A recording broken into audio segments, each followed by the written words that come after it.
Okay, it's me again, up here in the attic with Pat Stewart again. And this time we're going to talk about getting ready for breeding and getting ready for those kids. Okay? This is what we're really getting into the crux of why you have goats. Um, but there's a lot to this, so hold on. All right? Um, when we think about breeding, oftentimes we think about romantic candlelight things. That is not goat breeding. Okay? So when we're actually talking about finding breeding, first we have to find out when the does are in heat. Okay. Hi, it's me again, Pat Garland Stewart, up here in the attic, and I wanted to talk to you today about breeding and heat and how to tell what the heck is going on before the babies come and how to deal with that and then after the babies come. So this is a really critical, important class if you're going to be getting that milk supply. All right. Let's start with when does go into heat and how do you know? All right. Nigerian dwarf goats, I call them little African rabbits.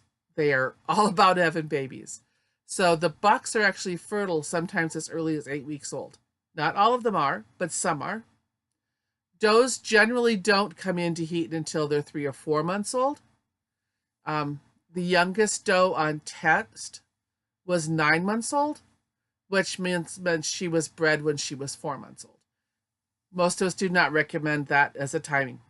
That mother was going to be stunted. I had a doe here. Her name was Surprise. And Surprise was named such because the woman who had her that I bought her from had another old timer come to the farm to help her assess her stock. And he looked at little Tobiko and said, well, you need to get her ready for kidding. And Anne said, what? She's just a baby. She said, no, she's going to have babies. And she said, when? He said, anytime now. And so little Tobiko Surprise was born when her mother Tobiko was 9 months old and her father was 8 months old. Okay? So Surprise was not stunted. Surprise actually went over height. But Tobiko was. So I don't recommend breeding does to the point where they will kid before they are a year old. Sometimes accidents happen, but it's better to wait until they are closer to 7 or 8 months old before you start breeding. They will, however, start going into heat at about 3 months old. So you need to start keeping track of when are they in heat. Every 21 days, every 18 days, every 24 days. Just like women, each doe is different. So how do you know when she's in heat? Generally, she's going to wag her little tail like crazy. She's going to make a lot of noise. But sometimes, if they're loud, generally, then they get quiet. If they're quiet, then they usually get loud. If you take them near a buck, they will just turn on those charming doe eyes. And they'll squat and they'll pee and all of those little goat things of, hey, I'm ready. So those are signs of heat. The sooner you can get that breeding done, the better you are. But sometimes a doe will be in heat for a day or two. I have a doe named Saxony who's generally in heat for 3 hours.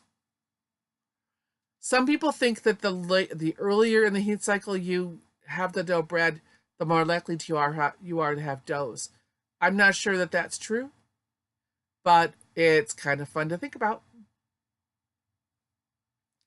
So you're looking for those heat cycles, and then you want to figure out when you want to have the babies. Is it more important to you to have milk coming on right away? Or is it more important for you to be warm and nice and pleasant for you to be outside to milk? I like May babies born in the wintertime personally because I hate flies and I hate maggots. And when you are dealing with warm weather birthings, those are things you have to take into account in your management. If babies are born in the wintertime, you have to deal with keeping them warm. So there are always trade-offs. If you're using stud service, you need to find out who you're going to be using. Don't wait till the last minute because not everybody offers it. And you should never breed a Nigerian dwarf doe to a full-size buck. Ever, ever, ever, ever. If you wanted to get into miniature goats, buy a full-size doe and breed to a Nigerian buck. But if you put a full-size goat inside a little Nigerian dwarf goat, you're going to have problems. All right? So, figure out who's using their stud, contact them, and find out what they ask for in terms of a heads up. For me, I like people to call me and say, hey, I'd like to breed my doe in November. I'm starting to see heat cycles come on now. So I think it's going to be around this date, and then I'll pencil that into my calendar as the stud owner, and I will know to be watching for it. And if that buck were to come down sick because something would happen, then I know to call the owner of the doe and say, hey, you can't use that buck. Something's happened. I also hate it when somebody calls me and says, my doe's in heat today. Can I come in 4 days? Because I'm really too busy right now. Your doe's not going to be in heat 4 days from now. So you need to plan ahead. It's not like something you can just order or pick up later out of the pizza parlor. Okay? So, before the breeding date, you want to make sure that you've got the doe up to date on her shots. You want to make sure that everybody's healthy. Tests are done. You've called the owner of the stud, and then you bring the two together. You put them in a pen or you hold them on a leash. Whatever you do, it takes about 5 to 10, 15 minutes. Sometimes a buck will be shy. So if after 15 minutes that buck is not able to get around to doing the job, chances are your doe is not in heat. All right? So go back and check. There is something that we call short cycling, where they have a false heat, and then 1 week later they have another heat. If you see your does starting to act like they're going into heat once a week, chances are that's what you're seeing. You're actually seeing a heat, a false heat, a real heat, 2 weeks break. No, let me back that up. A false heat, a real heat, no heat, and then time has flown by and another false heat. So it feels like they're going into heat every day. Assume that first heat is your false heat and breed on the second. That's been my experience, that's worked well for me. You could also breed on both heats if you've got the stud with you, but to drag them to the stud owner twice in 2 weeks is a pain for everybody.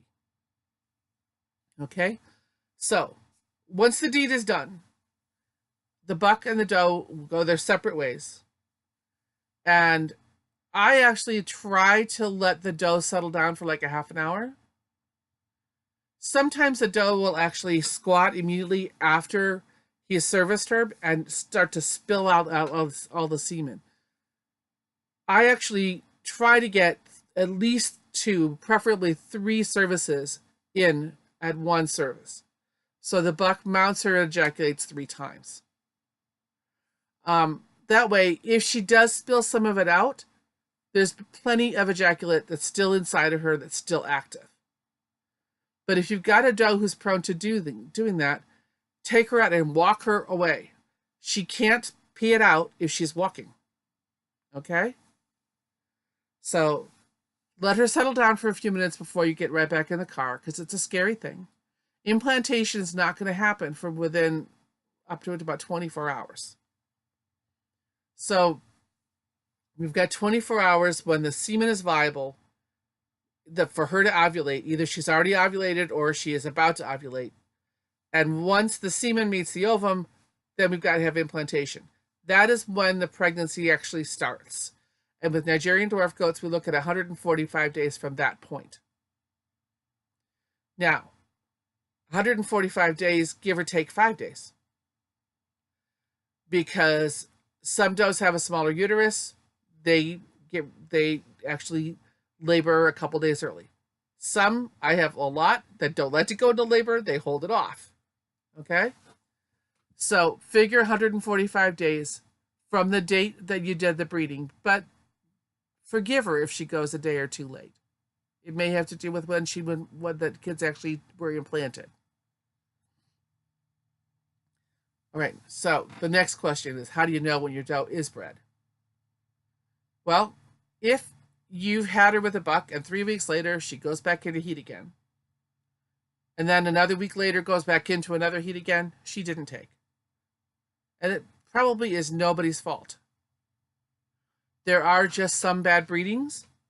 If you really want that buck, try it again. If you try it a couple times with that buck, she's still coming to heat, he's still not doing the job, switch to a different buck. Maybe that's a more favorable pairing. It may be not what you're looking for as far as the offspring, but if you're really about the milk, that's what's most important. All right? So you can do it by observation. If she doesn't come back into heat the next month, she's bred. You can do it by sonogram. You get a hold of a vet. In some parts of the country, they have sonogram parties. You bring your goats to a central location, and one sonogram tech does the ultrasound. That's usually done between day 40 and day 70 of a pregnancy. After 70 days, the uterus gets too full, and the sonogram can't show you how many kids are in there. And actually can't really tell you much of anything because there's too much bounce back of the sound waves. I have seen some records of it working as soon as day 32. I think that depends upon how good your sonogram tech is. The other possibility is a pregnancy test. I know you can't just go get something at the grocery store because she has a different set of hormonal chemicals than you do. So you would need to take a sample and send it to a lab. The most common one that's used is Biopryn, B-I-O-P-R-Y-N. And you buy the kit, you have it on hand, then you send the sample off to them and they will get back to you. Okay? That costs some money. So you can either be patient or you can spend some money. It's up to you. So you've got the 145-day gestation period. You're coming close. You're 2 to 3 weeks away from that time. Now what do? Well, you better be planning on where to have those kids. I don't recommend having them in the main pen where the main herd lives. Mama can be really stressed out. She may be happy to have the companionship. And I've seen situations where the rest of the herd came in and acted like nursemaids. I've also seen situations where a doe felt threatened and either whammed the doe in labor or tried to steal the kids. So I put them in a separate pen as much as I possibly can. So you should have another pen ready for them. It doesn't have to be huge. Mama has to be able to move, and you need to be able to get up and down. Okay? I then give my does a CDT shot, which is overeating disease and tetanus. That's not so much for her as it is for her to build immunity and pass that on to her kids. So when they're born, they're protected from tetanus. I also give, because I live in a selenium deficient area, I give a selenium shot. That's to help her be an optimal uterine tone so that that uterus can really do its job. All right? Sometimes you'll need to give a little bit of selenium to a baby just after it's born. I would only recommend using BOCI for that. I am currently using EC, which is double the dosage. Selenium can be toxic. So if I had to give a baby a little bit of selenium right now, I would need to get some different medicine. To me, the EC is too strong. But sometimes a kid is born, and we'll talk more about this later, but sometimes a kid is born that actually needs a little selenium to help with the muscle tone. Okay. So I also like to recommend, if you can get a hold of some raspberry leaves, that in day about 2 to 3 weeks, maybe 4 weeks before delivery, you start giving mama some raspberry leaves. This is an old folk remedy to help get all of the parturition hormones in balance so that that uterus will be ready to push and the babies will be having the easiest delivery possible. Just a little bit's all they need. you don't want to bring on labor, and it's not really set up to do that. It is meant to ease labor and make everything healthier. Okay? So, then we get into what do you need for a kidding kit. Don't buy a ready-made kidding kit from the supply cabinets. They're going to scare you to death. Okay? Don't buy a kidding kit from the suppliers. They're going to scare you to death with everything that's in it. You don't need half of what's in that. If you did, you'd be calling a vet first, especially for your first delivery. So what do you need in your kidding kit? A lot of towels. I like good sized towels. I used to use little car wash towels. I now like bigger ones that I can wrap the kids up in. This last year, I went to a discount supply like Ocean State Job Lot or Big Lots, and I bought some of the bath towels and I cut them into quarters. I used a serger to serge the edges so they don't fray. And then I've got really good sized, nice soft towels to use for really cheap.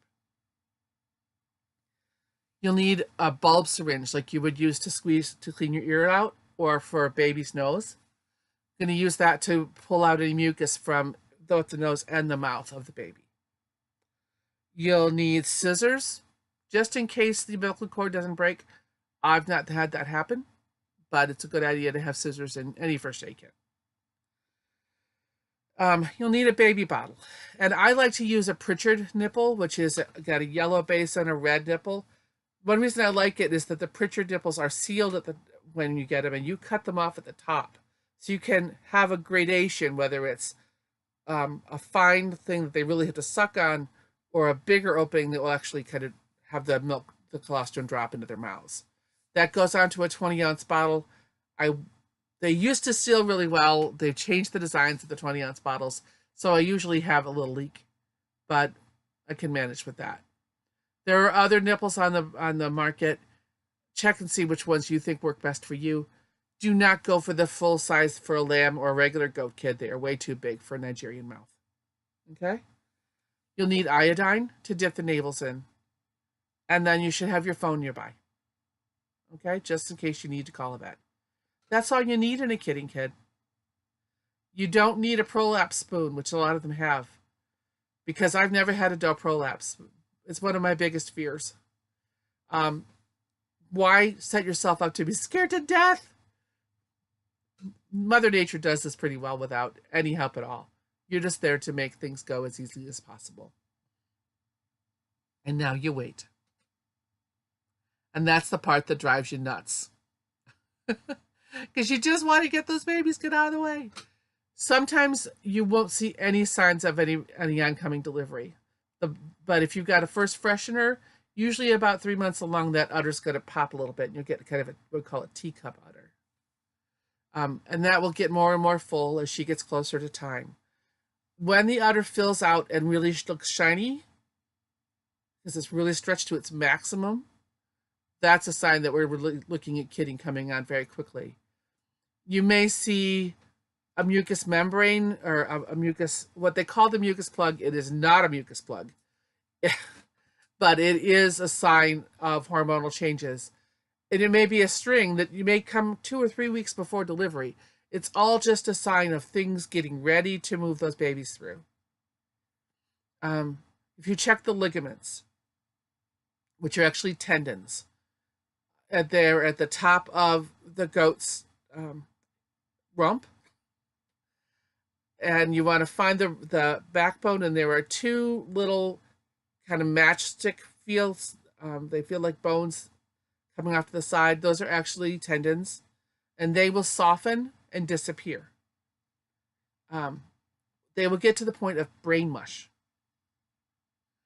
And when they are completely gone, you're looking at kidding usually within 12 hours. So when those ligaments are gone and you move her leg around and the ligaments don't show up again, then I would put her into a kidding pen and get her used to being alone for a while. If you start to see something drip very clear coming from her vulva, not the mucousy stuff that was white beforehand, but something that's clear and oozy, that's definitely a sign to put her in a kidding pen or that things are coming along. That is lubrication to help the baby move through. And that will eventually thicken and get darker like a tea color. It should stay clear. If it turns muddy or chocolatey brown, then that's a sign of meconium. That's a sign that there's some stress going on, and you should be prepared to help the kid. All right? So, what are the signs of trouble? Because what should happen is she starts to paw the ground and nest. That mucus gets thicker and thicker. A bubble comes out, a bubble that eventually pops. And that clears open a wide open, slippery space for the kid to come down the birth canal. If that bubble doesn't pop within a half an hour, I would check. If no, she does not start to nest within a half an hour, I would check. If she does lay down and start to push and nothing happens, I would check. And if you start to see progress and then it stops, you'll need to check. So how do you check? Well, in your kidding kit, and I forgot to mention it earlier, but you should have rubber gloves. Just for your own health, you should wear rubber gloves, just because there are diseases such as Yonis, which can be passed on to humans. So we don't want you getting sick from this. So put on the rubber gloves, clean them up with some lubricant and I use an alcohol soap, and then I use a KY jelly. So I'm good and clean, and I'm good and slimy.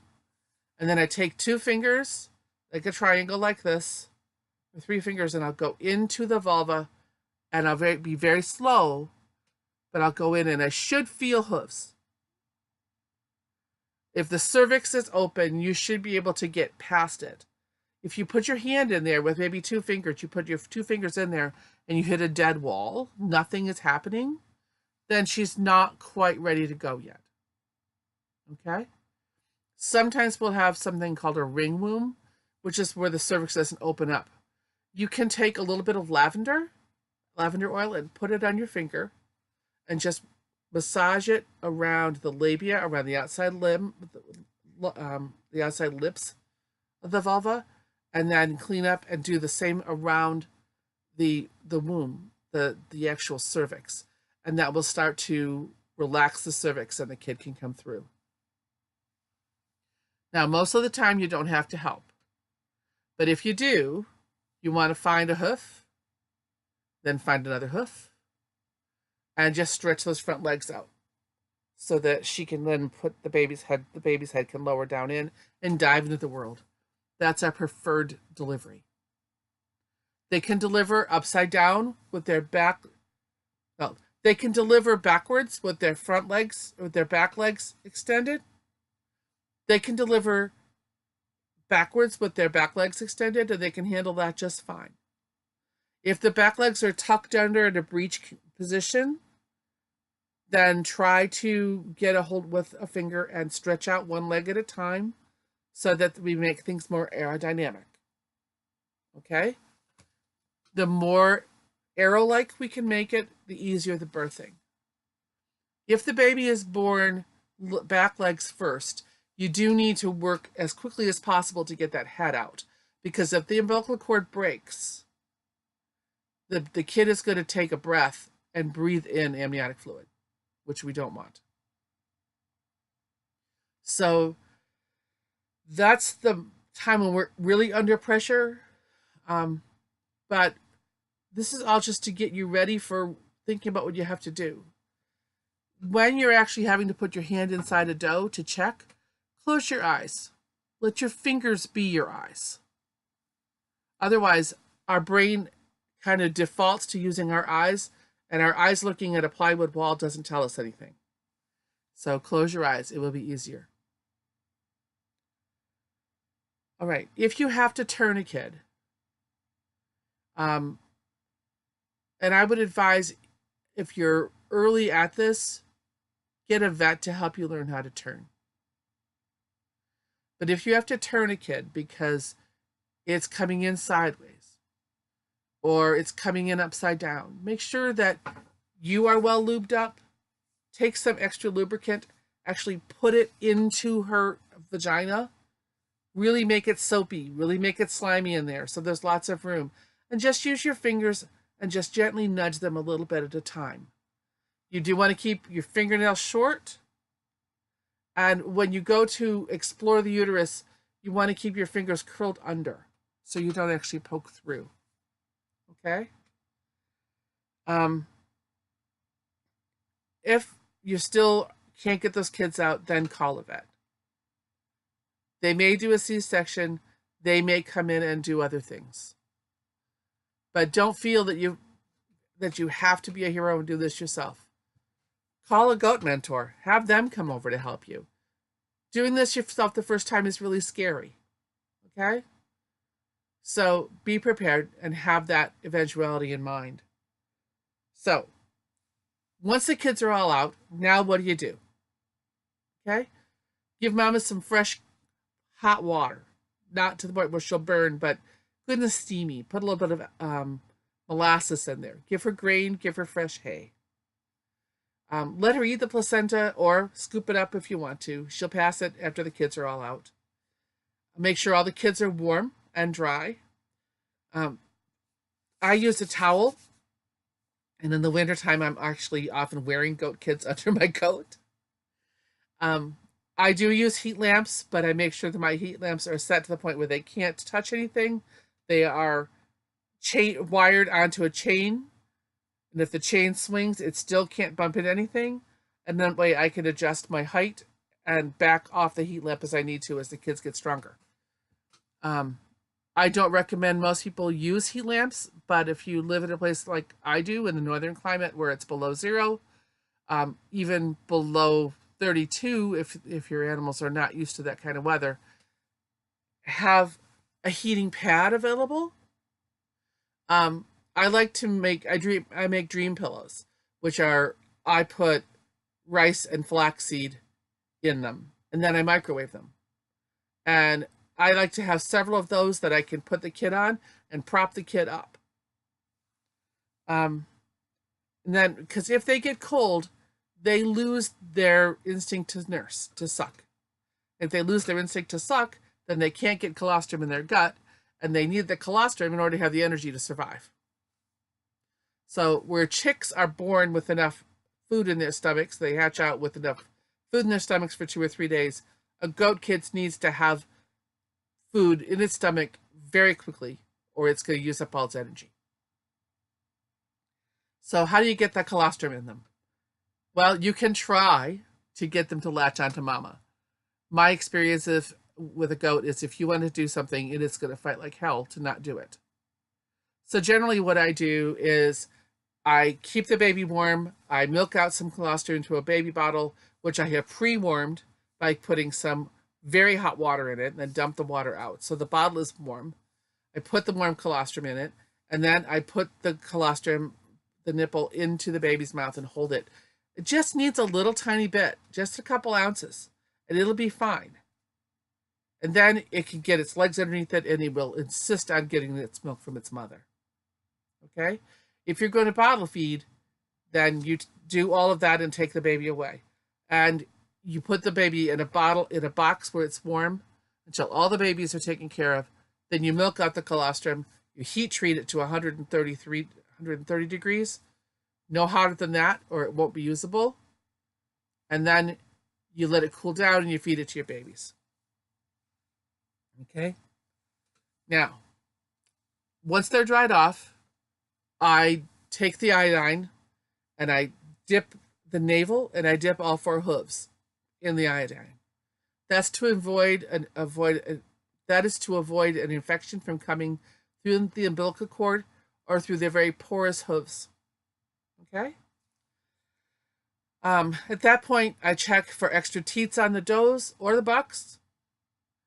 And then I also check the testicles to make sure that in the scrotum there are 2 descended testicles. If not, I know that I'm probably going to have some help in getting that buckling castrated.